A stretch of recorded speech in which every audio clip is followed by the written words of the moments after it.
اس ہے اور جان ہے یہ اولیاء اللہ۔ بسم اللہ الرحمن الرحیم۔ الحمدللہ الذی جعل الشمس ضیاء والقمر نورا والصلاة والسلام علی من صار الدین بطلوع ہلالہ بدرا منیرا وعلی آلہ وصحبہ الکاملین نورا والمکملین تنویرا۔ اما بعد، معزز ناظرین و سامعین، آج ایک مرتبہ پھر پروگرام سرمایہ اسلاف لے کر ہم آپ کی خدمت میں حاضر ہیں۔ آج ہمارا موضوع سخن ہے محدث، محقق، مؤرخ، مدقق امام شمس الدین ابو الخیر ابو عبداللہ محمد بن عبد الرحمن سخاوی شافعی رحمہ اللہ، متوفہ 902 سنہ ہجریہ، اور آپ کی بعض تالیفات۔ ناظرین، امام سخاوی رحمہ اللہ کے کیا کہنے ہیں۔ علماء امت نے آپ کو بڑے ہی کھلے دل سے ٹریبیوٹ پیش کیا ہے، والہانہ انداز میں آپ کے بارے میں خراج تحسین آپ کو پیش کیا گیا ہے۔ آپ کے بارے میں بڑے عمدہ کلمات کتب کی زینت ہیں۔ ایڈمائرنگ کامنٹس جب ہم دیکھتے ہیں کتابوں کے اندر تو بہت ہی زیادہ آپ کی محبت بھی دل میں پیدا ہوتی ہے اور آپ کی شخصیت کا ایک عمدہ نقشہ کھنچ کر سامنے آ جاتا ہے۔ تو محدث حجاز ہیں۔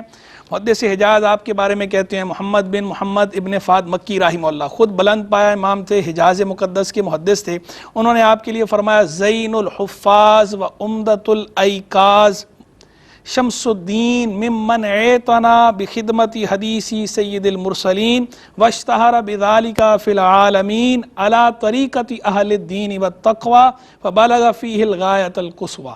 وہ فرما رہے ہیں کہ یہ زین الحفاظ ہیں، جو حفاظ حدیث ہیں، ان کی زینت ہیں، اور جو بیدار مغز ائمہ ہیں ان کا سہارا ہیں، بیدار مغز ائمہ کا جوہر ہیں امام شمس الدین، اور دین کا سورج ہیں۔ شمس الدین، شمس کہتے ہیں سورج کو، دین کا سورج ہیں، یعنی یہ آپ کا لقب ہے شمس الدین، یعنی آپ نے دین متین کی ایسی خدمت کی ہے، ایسی خدمت کی ہے کہ بڑے بڑے ائمہ نے آپ کا یہ لقب رکھا شمس الدین، اور اسی سے آپ کو یاد کیا جاتا ہے کہ دین کا سورج۔ اور ان ہستیوں میں سے ہیں جنہوں نے سید المرسلین علیہ السلام کی حدیث کی خدمت کو اپنا اوڑھنا بچھونا بنایا ہے، اور عالمین میں آپ کی شہرت اسی سے ہوئی ہے، اہل دین و تقوی کے طریق پر، اور اس میں یعنی حضور سید المرسلین علیہ السلام کی حدیث کی مہارت میں آپ انتہا درجے کو پہنچ گئے۔ یہ محدث حجاز نے آپ کو ٹریبیوٹ پیش کیا ہے۔ اسی طرح جو ہے وہ ان کے بیٹے جو ہے نجم الدین عمر بن محمد بن فہد مکی، انہوں نے آپ کے لیے کہا کہ شیخنا الامام العلامہ الاوحد الحافظ الفہامہ المتقن العلم الظاہر البحر الزاخر عمدۃ الحفاظ و خاتمتہم، یعنی بہتے سمندر سے آپ کو تشبیہ دے رہے ہیں، اور آپ کو پہاڑ سے، علم کے پہاڑ سے آپ کو تشبیہ دی جا رہی ہے، اور اتنے بھاری بھرکم القاب کے ساتھ آپ کو یاد کیا جا رہا ہے۔ پھر ہم دیکھتے ہیں یہی کہتے ہیں وَهُوَ وَاللَّهِ بَقِيَّةُ مَنْ رَأَيْتُ مِنَ الْمَشَائِخِ، کہ میں نے جو بڑے بڑے علماء دیکھے، شیوخ دیکھے حدیث کے، ان میں سے اب یہی باقی رہ گئے ہیں۔ یہ انہی کا، وہ جو گزر چکے ہیں، گزرے ہوئے ائمہ ہیں، یہ ایسا لگتا ہے یہ ان کی یادگار ہیں۔ وَأَنَا وَجَمِيعُ طَلَبَةِ الْحَدِيثِ بِالْبِلَادِ الشَّامِيَّةِ وَالْبِلَادِ الْمِصْرِيَّةِ وَسَائِرِ بِلَادِ الاسلامی اعال علیہ، اور میں اور جتنے بھی حدیث کے طالب العلم ہیں، چاہے وہ مصر میں ہوں یا شام میں ہوں یا کسی بھی خطے میں ہوں، وہ سارے کے سارے اعال علیہ، وہ ان کے محتاج ہیں۔ یعنی آپ نے اتنا بڑا مرتبہ حاصل کر لیا تھا اپنے زمانے میں حدیث کا کہ آپ مرجع عوام و خواص تھے حدیث کے باب میں۔ اقطار عالم سے لوگ آپ کے پاس آیا کرتے تھے، اسی لیے آپ کو الرحلہ کہا جاتا تھا۔ الرحلہ کا مطلب ہوتا ہے ما یرحل الیہ، جس کی طرف دور دراز سے لوگ سفر کر کے آئیں تو اسے کہا جاتا ہے الرحلہ۔ تو اسی لیے آپ کے القاب میں سے ایک لقب بھی ہے یہ الرحلۃ المحقق، وہ محقق عالم، عمدہ عالم کے جن کی طرف لوگ دور دراز سے سفر کر کے آتے تھے۔ تو مصر خود اس وقت قبلۃ العلماء تھا، شام اس وقت خود منبع علم تھا۔ تو وہ کہتے ہیں شام ہو یا مصر ہو یا دیگر اکناف عالم ہو، وہ سارے کے سارے جو حدیث پڑھنے پڑھانے والے لوگ ہیں وہ آپ کے محتاج ہیں، مجھ سمیت۔ یہ خود محدث ہیں حجاز کے، وہ یہ بات آپ کے لیے کہہ رہے ہیں۔ پھر وہ کہتے ہیں واللہ ما عالم فی الوجود لہ نذیرا، اللہ کی قسم میں ان کی مثل کوئی بندہ موجود نہیں پاتا۔ یہ اللہ کی قسم کھا کر انہوں نے آپ کے حق میں گواہی دی ہے کہ آپ بے مثل و بے نظیر ہیں۔ اسی طرح اور بڑے بڑے علماء نے آپ کے لیے ٹریبیوٹ آپ کو پیش کیا ہے۔ ہم آگے دیکھتے ہیں حفاظ کے اندر علامہ رضوان مستملی ہیں، علامہ تقی کلکشندی ہیں، علامہ عز حنبلی ہیں. یہ تینوں حضرات آپ کے لیے کہتے ہیں الامام، العلامہ، الحافظ، الاستاذ، المتقن، المحقق، شیخ السنہ، حافظ الامہ، امام العصر، اوحد الدہر، زمانے کے امام ہیں، امام العصر، اوحد الدہر، یکتائے روزگار ہیں، مفید المسلمین، محیی سنت سید الاولین، ابقاہ اللہ للمعارف علما ولمعالم العلم اماما مقدمہ واحیا بحیات شریفہ معاصرہ شیخی شیخ الاسلام. یہ بڑے بڑے انہوں نے ٹریبیوٹ پیش کیے. اسی طرح ہم اور بڑے بڑے ائمہ کو دیکھتے ہیں کہ انہوں نے آپ کے لیے جو ٹریبیوٹ پیش کیا ہے آپ کو بڑے عمدہ انداز میں پیش کیا ہے. بعض ائمہ نے آپ کے لیے کہا کہ حافظ ذہبی کے بعد اور کوئی بھی ایسا نہیں آیا کہ جو ان کی مثل ہو، اور انہوں نے اپنے پیچھے اپنے جیسا کوئی نہیں چھوڑا. اور ان کے بعد گویا حدیث کی جو کا علم تھا، جو اس کے اندر مہارت تھی، گویا ایسے ہوا کہ ان کے بعد وہ علم اٹھ گیا ہے. جیسا کہ حدیث میں فرمایا گیا ہے کہ قرب قیامت کی نشانیاں بتائی گئی ہیں کہ علم جو ہے اٹھ جائے گا، یعنی علماء اٹھ جائیں گے، علماء کے اٹھنے سے علم اٹھے گا. تو لوگوں نے ان کو اس کا مصداق قرار دیتے ہوئے کہا کہ یہ حدیث کے اندر ان کا پایہ اتنا بلند تھا کہ ان کے اٹھنے سے گویا کہ حدیث کا علم اٹھ گیا، کہ ان کے پیچھے کوئی ان کے پائے کا بندہ نہیں آیا. یہ اتنے بلند پایہ امام تھے امام شمس الدین سخاوی رحمہ اللہ. بڑے بڑے ائمہ، بلکہ خود حافظ ابن حجر اسقلانی رحمہ اللہ وہ آپ کے استاد ہیں. استاد ہو کر وہ آپ کے لیے کہا کرتے تھے، جب آپ پڑھ رہے تھے ان کے پاس دور طالب علمی میں، وہ آپ کے لیے کہتے تھے انبہو طلبتی، میرے پاس جو لوگ علم حاصل کرنے آتے ہیں ان میں سب سے ذہین، سب سے بیدار مغز یہ ہیں. اور پھر کہتے تھے امثلو جماعتی، میری جماعت میں جتنے لوگ آتے ہیں ان میں سب سے بلند یہ ہیں، سب سے عمدہ یہ ہیں. لیس فی جماعتی مثلہ، میری جماعت میں اس کی مثل کوئی بندہ موجود نہیں ہے. اور اگر آپ مجلس میں نہیں ہوتے تھے تو حافظ ابن حجر اسقلانی رحمہ اللہ باقاعدہ بندہ بھیج کر آپ کو بلواتے تھے، پھر سبق شروع کرتے تھے. یعنی آپ کو بھی اپنے استاد سے بڑی محبت تھی اور ان کو بھی آپ سے بڑی محبت تھی. آپ کے اندر جو ان کی فراست ایمانیہ تھی اس سے انہوں نے بھانپ لیا تھا کہ آپ کتنا آگے جائیں گے. تو وہ کہا کرتے تھے کہ میرے بعد اس فن کو یہی زندہ کرے گا، یہ جاری رکھے گا، یہ سارا بوجھ، یہ بار اس کے کندھوں پر آئے گا. یہ بات حافظ ابن حجر اسقلانی رحمہ اللہ فرمایا کرتے تھے اور ان کی یہ بات واقعی سچی ثابت ہوئی. آپ اسی طرح اس کو لے کر چلے ہیں بھرپور انداز میں، جس طرح شیخ الاسلام حافظ ابن حجر اسقلانی رحمہ اللہ لے کر چلے تھے اس فن کو. آپ نے ان کی بعد اس سلسلے کو تھمنے نہیں دیا. جس طرح وہ مجالس حدیث قائم کیا کرتے تھے، آپ بھی مجالس حدیث قائم کرتے تھے. انہوں نے جو حدیث کی املاء کی مجالس قائم کی، پہلے ان کے استاد حافظ عراقی نے زندہ کی تھیں، ان کے بعد انہوں نے اس کو جاری رکھا، ان کے بعد حافظ شمس الدین سخاوی نے جاری رکھا، اور بلا مبالغہ سینکڑوں مجالس حدیث آپ نے قائم کی ہیں. املاء حدیث، املاء حدیث کا مطلب یہ ہوتا تھا کہ کوئی بڑا محدث بیٹھ جاتا تھا اور زبانی املاء کراتا تھا. اگر وہ اپنے علوم و معارف بیان کرتا تھا، نکات بیان کرتا تھا، اور لوگ سامنے بیٹھ کر وہ علوم و معارف لکھ لیا کرتے تھے. یہ اس کو کہا جاتا تھا املاء کرانا، ڈکٹیٹ کرنا، ڈکٹیشن دیتے تھے. اور اگر وہ کتاب کا درس ہو تو اس میں یہ شرط ہوتی تھی کہ اگر اپنی کتاب کا درس دینا ہے تو کتاب محدث کو زبانی یاد ہونی چاہیے، وہ زبانی درس دے گا، کتاب سے دیکھ کر نہیں دے گا. اور اگر کسی اور بڑے محدث کی کتاب کا دیکھ کر درس دینا ہے تو پھر یہ شرط ہوتی تھی کہ اس محدث سے باقاعدہ اجازت بھی حاصل ہو، جو محدثین کے نزدیک معتبر طریقے، ان طریقوں کے مطابق اجازت ہو تو ہی دے سکتے ہیں. تو حافظ شمس الدین سخاوی رحمہ اللہ کو اجازات بھی بہت تھیں اور خود حافظہ بھی انتہائی غیر معمولی تھا. آپ کی مجلس حدیث میں سینکڑوں لوگوں نے آپ سے استفادہ کیا ہے، بلکہ جو آپ کے شاگردوں کی تعداد ہے 1488 تو وہ ہیں جو باقاعدہ رپورٹ ہوئے ہیں، جو خود مشاہیر ہیں، جو خود آیان ہیں، بڑے لوگ ہیں، وہ آپ کے شاگرد ہیں جو رپورٹ ہوئے کتابوں میں، جن کا ذکر آیا ہے. باقی جو بندگان خدا جنہوں نے مشاہیر سے علاوہ ان سے ہٹ کر جنہوں نے فیض پایا، وہ تو ہزاروں کی تعداد میں ہے کہ جنہوں نے آپ سے فیض پایا. تو امام شمس الدین سخاوی رحمہ اللہ کا لقب ہے شمس الدین، محمد آپ کا نام ہے، ابو الخیر اور ابو عبداللہ یہ دونوں آپ کی کنیتیں تھیں. والد ماجد کا نام عبد الرحمن تھا. سخاوی جو آپ کو کہا جاتا ہے، مصر میں فسطاط کے مغرب کی طرف علاقہ تھا، سخا آج بھی ہے. تو سخا سے نسبت ویسے قیاس کے موافق تو بننی چاہیے سخی یا سخوی، اور قدیم پہلے ایسے ہی استعمال ہوتی تھی، لیکن بعد میں لوگوں میں رائج ہو گیا خلاف قیاس سخاوی کہنا، تو اس لیے خلاف قیاس کی نسبت استعمال ہوتی ہے سخاوی. سخوی کی جگہ یا سخی کی جگہ سخاوی استعمال ہوتی ہے الف کے ساتھ. یہ خلاف قیاس ہے، لیکن اس پر عوام کا بھی اتفاق ہو گیا، علماء کا بھی اتفاق ہو گیا، اور حافظ شمس الدین سخاوی رحمہ اللہ سے پہلے سے یہ اتفاق موجود تھا کہ سخا سے نسبت خلاف قیاس سخاوی بولی جاتی تھی. تو اس لیے یہ نسبت بھی اب درست ہے کیونکہ اس طرح بولی جاتی ہے. تو یہ علاقے کی نسبت ہے آپ کی سخاوی. مکتب فکر آپ کا شافعی تھا، اس لیے آپ کو شافعی کہا جاتا ہے. 831 سنہ ہجریہ میں آپ کی ولادت ہوئی ہے قاہرہ کے اندر سخا میں.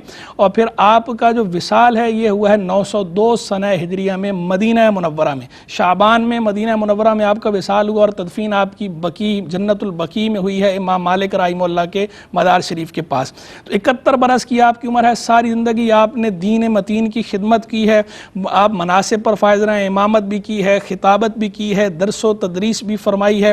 افتاء بھی کیا ہے، فتویٰ نویسی بھی باقاعدہ کرتے تھے، سالہ سال تک کی ہے، درس و تدریس بھی سالہ سال تک کی ہے، اور مجالس املا جو املاء حدیث کی مجالس وہ الگ، یہ سارے آپ نے دین متین کی خدمت کے جو ٹولز ہیں یہ سب آپ نے استعمال کی ہیں۔ کئی مدارس میں آپ نے تدریس فرمائی ہے، دارالحدیث الکاملیہ میں کی ہے، مدرسہ برقوقیہ میں کی ہے، ظاہریہ قدیمہ کے اندر بھی کی ہے، سرغت مشیہ اس مدرسے میں بھی کی ہے، مدرسہ برقوقیہ کے اندر بھی کی ہے، اور بھی کئی مدارس کے اندر، خود مصر میں بھی آپ نے تدریس فرمائی ہے، اور مکہ مکرمہ میں بھی تدریس فرمائی ہے، مدینہ منورہ میں بھی تدریس فرمائی ہے، اور اپنے گھر میں بھی تدریس فرمائی ہے، اور بعض خانقاہوں پہ بھی آپ نے تدریس فرمائی ہے، اور آپ کو باقاعدہ صوفی خرقہ بھی حاصل تھا۔ اساتذہ جو ہے وہ آپ کے نامی گرامی حافظ ابن حجر عسقلانی رحمہ اللہ، امام بدر الدین عینی رحمہ اللہ، امام کمال الدین ابن حمام رحمہ اللہ، علامہ قاسم بن قطلبگہ رحمہ اللہ، علامہ جلال الدین محلی رحمہ اللہ، علامہ تقی الدین شمنی رحمہ اللہ، یہ بڑے بڑے اساتذہ ہیں جن سے آپ نے اکتساب علم کیا ہے، اور تقریباً 1000 سے زائد ہیں، 1200 اور کچھ کا فگر ہے جو باقاعدہ دیا ہوا ہے آپ کے اساتذہ کا جن سے آپ نے فیض لیا ہے، اور ان میں جو یہ ہزاروں سے زائد ہیں ان میں کچھ آپ نے مسندات اور محدثات سے بھی علم حاصل کیا ہے۔ 85 کے قریب خواتین ٹیچر ہیں، فیمیل ٹیچرز تھیں، محدثات مسندات، ان سے بھی آپ نے استفادہ کیا ہے، ان سے بھی آپ نے حدیث کا سماع کیا ہے، جن کے اندر حضرت ام الخیر فاطمہ مشہور ہیں، حضرت ام ہانی مشہور ہیں، حضرت مریم مشہور ہیں، حضرت زینب مشہور ہیں، یہ سب بھی محدثات اور مسندات تھیں۔ اور حافظ ابن حجر عسقلانی رحمہ اللہ تو وہ ہیں کہ ان کے ساتھ تو آپ کا ایسا تعلق تھا کہ آپ تقریباً 6 یا 7 برس کے تھے جب آپ ان کے پاس آئے ہیں، پھر ان کے وصال تک آپ نے کئی برس لگاتار ان کے پاس گزارے ہیں، اور کہیں جاتے نہیں تھے، دور دراز کا سفر نہیں کرتے تھے کہ کہیں استاد کے علم سے محروم نہ ہو جاؤں، بلکہ آپ نے حج بھی حافظ ابن حجر عسقلانی رحمہ اللہ کے وصال کے بعد فرمایا، کئی حج کیے ہیں لیکن ان کے وصال کے بعد کیے ہیں، پھر آپ کے وصال کے بعد سفر بھی بہت کیا، اور کئی ٹریولنگ آپ کی بہت زیادہ ہے، رحلات علمیہ بہت زیادہ ہیں، آپ نے پوری دنیا میں اس وقت جو حدیث کا علم تھا وہ آپ نے سارے علماء سے جمع کر لیا، اور وہ سارا علم جو حدیث کا تھا بڑے بڑے محدثین سے وہ جا کر آپ نے باقاعدہ خود حاصل کیا، کسی سے براہ راست لیا ہے اور کسی سے آپ نے تحریری اجازت لے کر حاصل کیا، لیکن سب کا علم آپ پہ جمع ہو گیا، آپ الرحلۃ المحقق بن گئے، اور بڑے علوم و فنون میں آپ کو مہارت تھی، لیکن حدیث اور تاریخ میں تو آپ اپنی مثال آپ تھے، فن حدیث اور فن تاریخ میں آپ کا ثانی نظر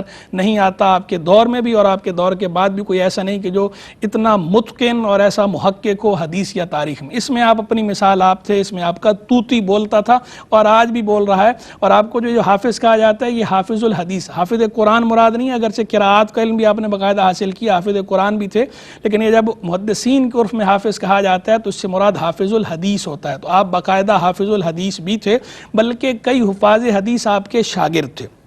اور یہ میں نے جن کا ذکر کیا ہے آپ کے اساتذہ کے اندر، ان میں سے حافظ ابن حجر عسقلانی رحمہ اللہ، امام بدر الدین عینی رحمہ اللہ، اور علامہ کمال الدین ابن حمام رحمہ اللہ، ان کے بارے میں ہم نے باقاعدہ پروگرام بھی کر رکھے ہیں سرمایہ اسلاف کے، EP 13، EP 18 اور EP 42۔ EP 42 حافظ ابن حجر عسقلانی کے بارے میں ہے، EP 18 علامہ بدر الدین عینی کے بارے میں ہے، EP 13 امام ابن حمام کے بارے میں ہے، اور باقاعدہ یوٹیوب پہ موجود ہے، سرمایہ اسلاف کی پلے لسٹ پہ جا کے آپ اسے دیکھ سکتے ہیں۔ حافظ شمس الدین سخاوی رحمہ اللہ کے تلامذہ بھی بہت سارے، سینکڑوں تلامذہ نے آپ سے فیض لیا ہے، علامہ قسطلانی ارشاد الساری والے مشہور ہیں، علامہ نور الدین سمودی جن کی تاریخ مدینہ مشہور ہے، وفاء الوفاء باخبار دار المصطفیٰ، اسی طرح علامہ ابن دیبا، اسی طرح عائشہ باؤنیہ ہیں، تلمیذات بھی ہیں آپ کی، شاگردنیاں بھی ہیں، حضرت فاطمہ ہیں مشہور ہیں، علامہ جار اللہ محمد جار اللہ ابن فہد مکی یہ بھی مشہور ہیں، اور بھی بہت سارے لوگ ہیں، سینکڑوں لوگ ہیں جنہوں نے آپ سے علم حاصل کیا، جیسے میں نے شروع میں کہا 1488 لوگ وہ ہیں کہ جو مشاہیر ہیں، جو آیان ہیں، جو آپ کے شاگرد ہیں۔ تصنیفات و تالیفات کی طرف آئیے تو آپ نے 200 سے زائد کتابیں لکھی ہیں، مکثر فی التصنیف تھے، آپ کے کریڈٹ پر 200 سے زائد کتابیں موجود ہیں، ان میں سے اکثر کتب مطبوعہ نہیں ہیں، مطبوعہ کتابیں تھوڑی ہیں، جو مطبوعہ کتابیں ان میں سے چند کا میں تذکرہ اختصار کے ساتھ کر دیتا ہوں۔ پہلے میں آپ کی کتاب نظر آتی ہے القناعہ فیما یحسن الاحاطہ بہ من اشراط الساعہ، قیامت کی نشانیوں کے بارے میں آپ نے یہ کتاب لکھی ہے، اشراط صغریٰ ہوں یا اشراط کبریٰ ہوں، چھوٹی نشانیاں بڑی نشانیاں، ان کے حوالے سے تفصیلی کلام، احادیث بھی اور فقہ الحدیث بھی، بہت عمدہ انداز میں آپ نے یہ کام کیا ہے، القناعہ کے نام سے چھپی ہوئی ہماری میز کی زینت ہے، میرے ہاتھ میں بہت شاندار کتاب ہے۔ پھر ہمیں آپ کی کتاب نظر آتی ہے الخصال الموجبہ للظلال، قیامت کے روز کن خصلتوں کی بنا پر عرش الہی کا سایہ ملے گا، اللہ کے عرش کے سوا کوئی سایہ نہیں ہوگا، وہ سایہ کس کو نصیب ہوگا، اس بارے میں آپ کی یہ کتاب ہے الخصال الموجبہ للظلال۔ اس کے اندر آپ نے احادیث جمع کی ہیں، آثار جمع کی ہیں، واقعات بھی جمع کی ہیں اور اسرائیلیات بھی جمع کی ہیں، مرفوع حدیث بھی ہیں، موقوف حدیث بھی ہیں، اقوال مقطوعہ بھی ہیں اور اسرائیلیات بھی ہیں، سب کو آپ نے ایک جگہ جمع کر دیا ہے۔ بہت عمدہ کتاب ہے، اس میں آپ نے ذکر فرمایا تفصیل کے ساتھ کہ وہ کون کون لوگ ہیں جو عرش الہی کے سائے تلے ہوں گے۔ یہی کتاب الخصال الموجبہ للظلال جو ہے،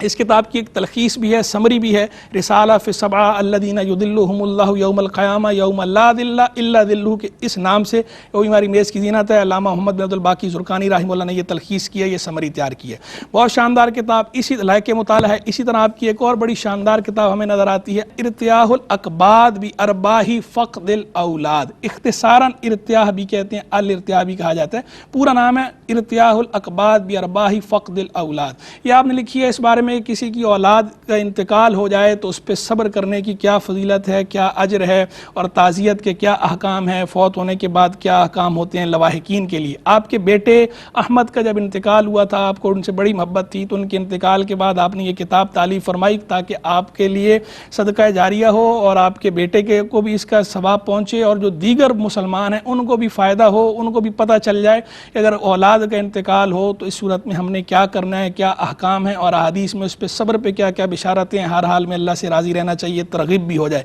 اچھے لوگ تھے، نیک لوگ تھے، ہر کسی کا اچھا سوچتے تھے، تو اس سے آپ نے یہ کتاب تالیف فرمائی ہے۔ اس جہت سے بہت عمدہ کتاب، آیات، احادیث، اشعار، آثار، واقعات، بہترین مجموعہ ہے، اپنے موضوع پہ لاجواب کتاب ہے۔ اس موضوع پہ سب سے تفصیلی، سب سے ضخیم کتاب یہی ہے، ارتیاح الاقباد بارباح فقد الاولاد، اس نام سے۔ پھر اس کے بعد ہمیں آپ کی کتاب نظر آتی ہے الجواہر المجموعہ والنوادر المسموعہ کے نام سے۔ اس میں آپ نے سخاوت کے بارے میں، بخل کے بارے میں، مسلمانوں کی خبر گیری کرنا، ان کی حاجتیں پوری کرنا، اچھائی کرنا، حسن سلوک سے پیش آنا، صدقہ خیرات کرنا، اس بارے میں آیات، احادیث، آثار، واقعات، اشعار بہت عمدہ انداز میں پیش کیے ہیں، بہت عمدہ کنٹینٹ ہے یہ الجواہر المجموعہ والنوادر المسموعہ کے نام سے۔ ہماری میز کی زینت ہے، ہمارے ہاتھ میں ہے۔ پھر اس کے بعد ہمیں آپ کی کتاب نظر آتی ہے طبقات الاولیاء المکرمین کے نام سے، یہ بھی ہماری میز کی زینت ہے، یہاں موجود ہے۔ اس کتاب میں آپ نے اولیاء کاملین کے بارے میں بیان فرمایا ہے، طبقات الاولیاء المکرمین، 2 جلدوں میں ہے، بہت شاندار کتاب ہے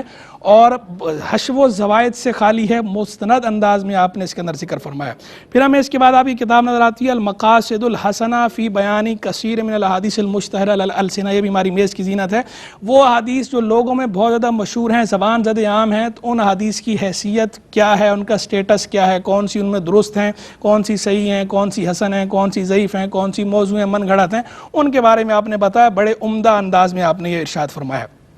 پھر اس کے بعد ہمیں آپ کی کتاب نظر آتی ہے اہل بیت اطہار کے بارے میں، بڑی اچھی کتاب آپ نے تالیف فرمائی ہے، استجلاب ارتقاء الغرف بحب اقرباء الرسول وذوی الشرف۔ اہل بیت اطہار کے بارے میں سب سے ضخیم، سب سے تفصیلی کلام آپ نے کیا ہے، 2 جلدوں کے اندر چھپا ہوا ہے، بہت عمدہ کارنامہ ہے آپ کا یہ، اہل بیت اطہار کے حوالے سے اچھا مواد ہے اس کے اندر۔ اور اسی کتاب کی ایک تلخیص بھی ہے جو علامہ ابن حجر حتمی مکی رحمہ اللہ نے کی ہے، مختصر استجلاب ارتقاء الغرف بحب اقرباء الرسول وذوی الشرف کے نام سے ہماری میز کی زینت ہے۔ اور اس کے علاوہ ہمیں آپ کی کتاب نظر آتی ہے اصحاب صفہ کے بارے میں، رجحان الکفہ فی بیان نبذہ من اخبار اہل صفہ، یہ بھی ہماری میز کی زینت ہے۔ اصحاب صفہ کے بارے میں سب سے مضبوط اور سب سے مستند کلام آپ نے فرمایا، یہ کتاب بہت شاندار ہے، ہماری میز کی زینت ہے۔ اللہ تبارک و تعالی امام سخاوی رحمہ اللہ کے درجات کو اور بلند فرمائے اور ہمیں آپ کے فیض و برکات سے عز وافر عطا فرمائے۔ وآخر دعوانا ان الحمدللہ رب العالمین۔ زمانہ